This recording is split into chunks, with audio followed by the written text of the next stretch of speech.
Hello, my name is John, and today we'll be reading It's Undeniable.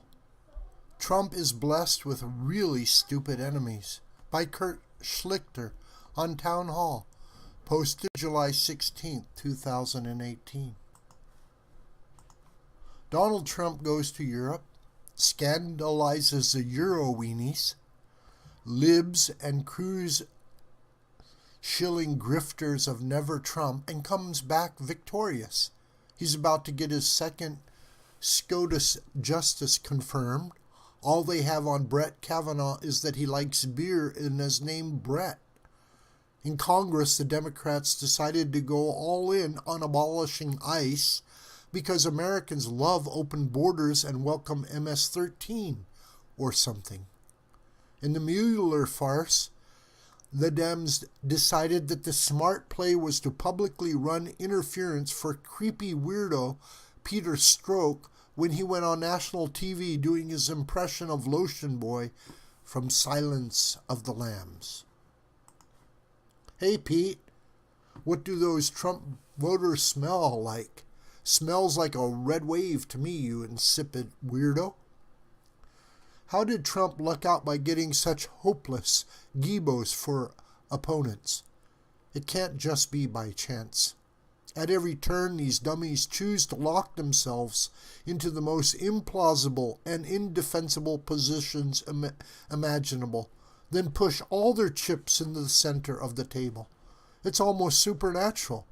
Maybe Trump won the intervention of some ancient demon by heading over to the offices of the Weekly Standard and snatching away one of its Never Trump scribblers to use as a virgin sacrifice.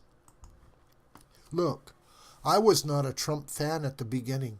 I was anti-Trump but never Trump, both because I was never Hillary and because I wasn't a Beltway squish boy who would take his white paper and go home when my guy Ted Cruz lost. I just had no idea what to make of Trump at first because he didn't look like any mainstream Republican I had seen in the last few decades. But then I soon realized that he didn't look like any mainstream Republican I had seen in the last few decades because he wasn't a hapless loser. He was the anti-Jeb.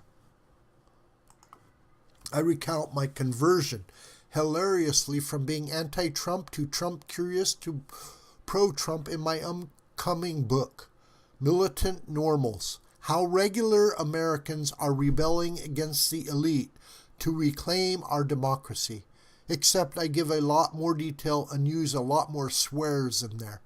Suffice it to say that my conversion, and that of many others, was based on the undeniable fact that Trump kept his promises and sided with America in a way we haven't seen from a Republican since Reagan was owning the libs back in the 80s.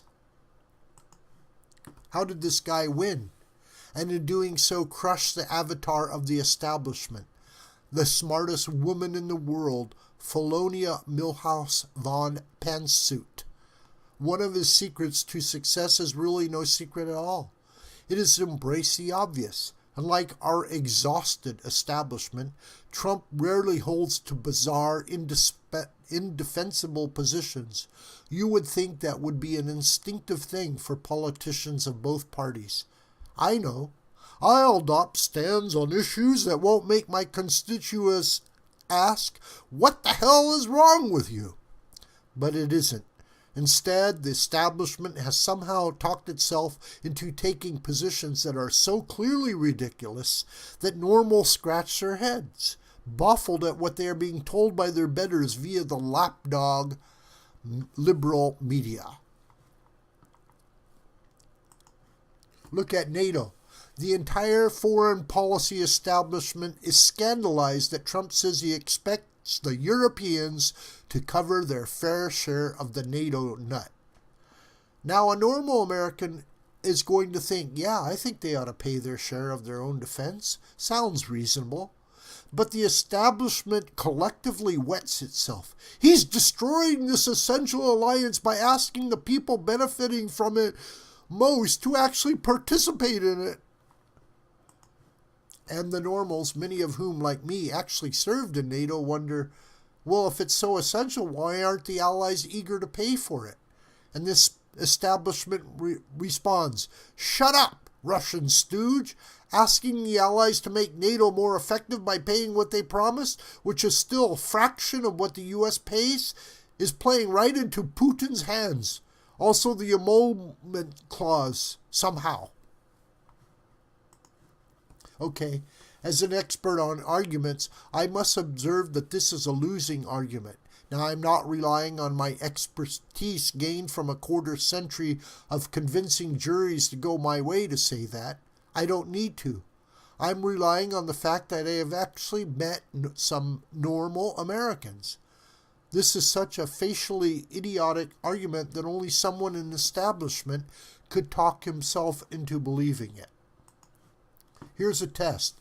Leave D.C. or New York. Drive a few hours out to America. Find a random guy on the street and ask, hey, don't you think it's awful that Trump wants our allies to increase their contributions to their own defense to just about half of what the U.S. pays? You can safely assume he'll respond, wait, why only half? The normal, elite disconnect was also in full effect regarding the new SCOTUS dude. The establishment decided it's going to bork Brett by pointing out that he bought baseball tickets and apparently likes beer in college. Like there's not a significant portion of Americans who wouldn't be thrilled to have their next justice be nicknamed Kegmaster K. And what's the new fussiness about alcohol? Or are they upset because he quaffs brewskis? Russians? Instead of guzzling Chardonnay. The Dems weren't so picky about partying in 2016 when Stumble's My Turn was staggering all over the map. Well, not in Wisconsin. Then the establishment attacked Brett's family for looking like a normal family instead of a traveling freak show. The Kavanaugh kids didn't have nose rings or teen tats, and they presumably know which bathroom to use. This is to the establishment is unforgivable. To normal Americans, this constant social warfare against people who don't want to be sketchy mutants is just more inspiration for more militancy. The Democrats have also decided they want to go into November on the platform of abolishing ICE and opening the borders to future Democratic voters from festering third world hellholes. Perhaps they didn't read the polls, but normal Americans, the ones not appearing on CNN, working for Soros-funded agitator collectives, or in college squandering their dad's money on degrees in oppression studies, actually like borders. If Trump's brain trust gathered together in his palatial Mar-a-Lago estate to concoct a scheme to get the Democrat Party to adopt the most tone-deaf possible platform, they could not have drafted one better than what the Democrats have created for themselves. The Dems ought to be required to report everything they have done lately to the Federal Elections Commission as an in-kind donation to the Republicans in 2018. And then there is the Mueller FBI collusion treason charade, which has normal people asking, is that still a thing?